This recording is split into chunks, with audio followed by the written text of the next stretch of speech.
இன்னைக்கு என்ன பார்க்க போறோம்னா, சிக்ஸ்த் தமிழ்ல இயல் 1 இன்பத்தமிழ் என்னன்றத பார்க்க போறோம். அதுக்கு முன்னாடி இன்னைக்கு என்னன்னா, ஒரு திருக்குறளை பார்த்துட்டு போலாம். "தொட்டனை தூறும் மணற்கேணி மாந்தர்க்கு கற்றனை தூறும் அறிவு." அதாவது இது என்ன சொல்ல வராங்க திருவள்ளுவர் பார்த்தீங்கன்னா, மணல் நிறைந்த கிணற்றுல பார்த்தீங்கன்னா, தோண்ட தோண்ட ஊற்று நீருங்கிறது சுரக்கும். அதுபோல நாம படிக்க படிக்க நமது அறிவானது பெருகிக் கொண்டே இருக்கும்னு யார் சொல்றாங்க? திருவள்ளுவர் சொல்றாரு திருக்குறள்ல. அதுபடி இன்னைக்கு டே 1 படிக்க ஸ்டார்ட் பண்ணிட்டோம் நம்ம. என்னன்னா இன்பத்தமிழ். இதோட ஆசிரியர் யாருன்னா பாரதிதாசன். என்ன பாடல்னு பாருங்க. "தமிழுக்கும் அமுதென்று பேர், அந்த தமிழ் இன்பத்தமிழ் எங்கள் உயிருக்கு நேர். தமிழுக்கு நிலவென்று பேர், இன்பத்தமிழ் எங்கள் சமூகத்தின் விளைவுக்கு நேர். தமிழுக்கு மனமென்று பேர், இன்பத் தமிழ் எங்கள் வாழ்வுக்கு நிறுவித்த ஊர்." எவ்வளோ அருமையா இந்த பாட்டு எழுதியிருக்காங்க பாருங்களேன். படிக்க படிக்க அதாவது தமிழுங்கிறது அமுது, நிலவு, மனம். அவர் எவ்வளோ பெருமையா சொல்றாங்க பார்த்தீங்களா? அதுவும் நம்ம உயிருக்கு உயிரோட கம்பேர் பண்ணி சொல்றாங்க. அதுதான் தமிழ் தான் நம்மளோட உயிருங்கிற மாதிரியும். நம்ம வாழ்வுக்கு நிரூபித்த ஊர், இது மாதிரிலாம் சொல்றப்ப ரொம்ப சூப்பரா பாரதிதாசன் எழுதியிருக்காங்க. இதுல சொல்லும் பொருளும் பாருங்க. நிருமித்த, இதுக்கு என்ன மீனிங் பார்த்தீங்கன்னா, உருவாக்கிய. விளைவு, அதுக்கு என்ன அர்த்தம்னா வளர்ச்சி. சமூகம், மக்கள் குழு. அசதி, இதுக்கு என்னன்னா சோர்வு. இதுல சொல்லும் பொருளும் பார்த்தீங்கன்னா டிஎன்பிஎஸ்சில அதிகமா கேட்குறாங்கங்க. இதை நல்லா பாருங்க. இப்ப பாரதிதாசன் பத்தி ஒரு ஆசிரியர் குறிப்பு, அவரோட டீட்டெயில்ஸ் நம்ம பார்க்க போறோம். இவரோட இயற்பெயர்னு பார்த்தீங்கன்னா கனக சுப்புரத்தினம். இங்க முன்னாடி கனகங்கிறது வரும். ஏன்னா அவங்க அப்பா பேரு கனகசபை. அதுல இருந்து என்னது கனக சுப்புரத்தினம்னு இவர் பேரு. இவரோட வருஷம் பார்த்தீங்கன்னா 29/4/1891, 21/4/1964. பாரதிதாசன் பெற்றோர் நேம் என்னன்னு பார்த்தீங்கன்னா கனகசபை லக்குமி அம்மாள். இவரோட காப்பியங்கள்னு பார்த்தீங்கன்னா எதிர்பாரா முத்தம், பாண்டியன் பரிசு. இவரோட கவிதைகள்னு பாருங்க பெண் கல்வி, கைம்பெண் மறுமணம், பொது உடைமை, பகுத்தறிவு. இது மாதிரியான புரட்சிகரமான பாடல்களை இவர் பாடியுள்ளாருங்க பாரதிதாசன். இவரோட சிறப்பு பெயர்னு பார்த்தீங்கன்னா பாவேந்தர் புரட்சிக்கவி. அதாவது பாவேந்தர் பாரதிதாசன், புரட்சிக்கவி பாரதிதாசன் அப்படிங்கிறது நம்மளுக்கு தெரியுங்க. தமிழ்நாட்டின் ரசூல் கம்சதேவ்னு சொல்லுவாங்க. இன்னொன்னு சக்தி முத்த புலவர்னு இவரை சொல்லுவாங்க பாரதிதாசனை. இவரோட மொழி திறன் பார்த்தீங்கன்னா திறமை என்னன்னா தமிழ், ஆங்கிலம், பிரெஞ்சுங்கிறது பாரதிதாசனுக்கு மொழி திறன் உள்ளதுங்க.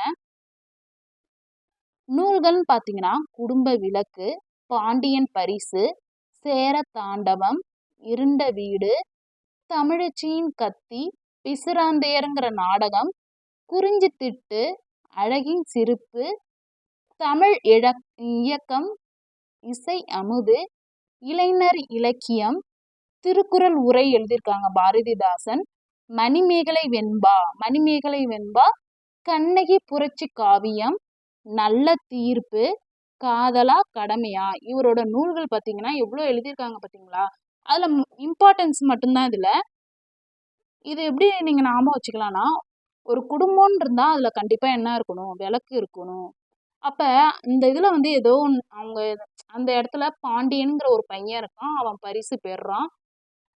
அப்ப ஒரு பரிசு வாங்கினாவே ரொம்ப ஹாப்பியா ஆகி அந்த தாண்டவம் ஆடுறாங்க. அது யாருன்னா சேரன்ற ஒருத்தவன் தாண்டவம் ஆடுறான்.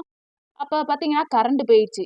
இருண்ட வீடு, தமிழச்சியின் கத்தி. அப்ப தமிழுங்கிறவங்க கத்தி பேசுறாங்க. அப்ப பிஸியா இருக்கிறன்ற மாரி சொல்றாங்க. அப்ப பிசிராந்தையர். குறிஞ்சி திட்டு. அப்ப திட்டிக்கிட்டு இருக்காங்க, ரொம்ப பிஸியா இருக்கியே அப்படின்ட்டு. அப்ப அப்போ ஒரு சிரிப்பா இருக்கு. அதுவும் எப்படி அழகின் சிரிப்புன்னு சொல்றாங்க. தமிழ் இயக்கமா அங்க இருக்கு. அது மட்டும் இல்லாம அங்க மியூசிக்கும் இருக்கு, இசை அமுது. அங்க ஒரு இளைஞர் இருக்காரு, அதனால இளைஞர் இலக்கியம். திருக்குறளுக்கு உரை எழுதுறாங்க. மணிமேகலை வெண்பா, மணிமேகலை இருக்காங்க, கண்ணகி இருக்காங்க. கண்ணகிங்கிறப்ப என்னது புரட்சியா தான் இருக்கும். அதனால கண்ணகி புரட்சி காவியம். அப்ப தீர்ப்பு எப்படி கொடுக்குறாங்க? நல்ல தீர்ப்பா கொடுக்குறாங்க. எதுக்குன்னா அது காதலா கடமையா, இதுக்கு தீர்ப்பு தர்ற மாரி. இது க்ளூவோட ஞாபகம் வச்சுக்கிங்க. இப்போ வந்து பாரதிதாசன் டீட்டெயில் பார்த்துட்டோம். அடுத்தது வந்து ஒரு பாடல் கொடுத்துருக்காங்க புக்ல பார்த்தீங்கன்னா, தமிழே உயிரே வணக்கம். தாய் பிள்ளை உறவம்மா உனக்கும் எனக்கும். அமிழ்தே நீ இல்லை என்றால் அத்தனையும் வாழ்வில் கசக்கும் புளிக்கும். தமிழே உன்னை நினைக்கும். தமிழன் என் நெஞ்சம் இனிக்கும் இனிக்கும். இத பாடுனது யாரு இந்த கவிதைய? காசி ஆனந்தன். ரொம்ப சந்தோஷமா இத எழுதியிருக்காரு காசி ஆனந்தன். பார்த்தீங்கன்னா, அ தமிழ வந்து உயிரேன்னு சொல்லி வணக்கம் வைக்கிறாங்க.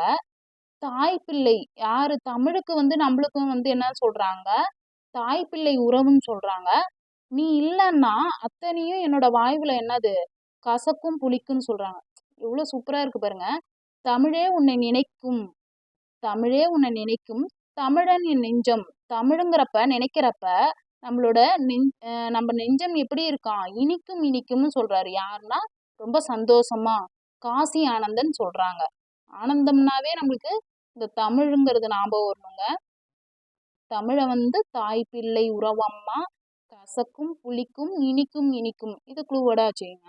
அடுத்தது என்ன பார்க்க போறோம்னா கோடிட்ட இடத்தை நிரப்புக. கோடிட்ட இடம் பாருங்க. ஏற்ற தாழ்வற்ற டேஷ் அமைய வேண்டும். ஏற்ற தாழ்வற்ற சமூகம்ங்கிறது அமைய வேண்டும். நாள் முழுவதும் வேலை செய்து களைத்தவருக்கு டேஷாக இருக்கும்.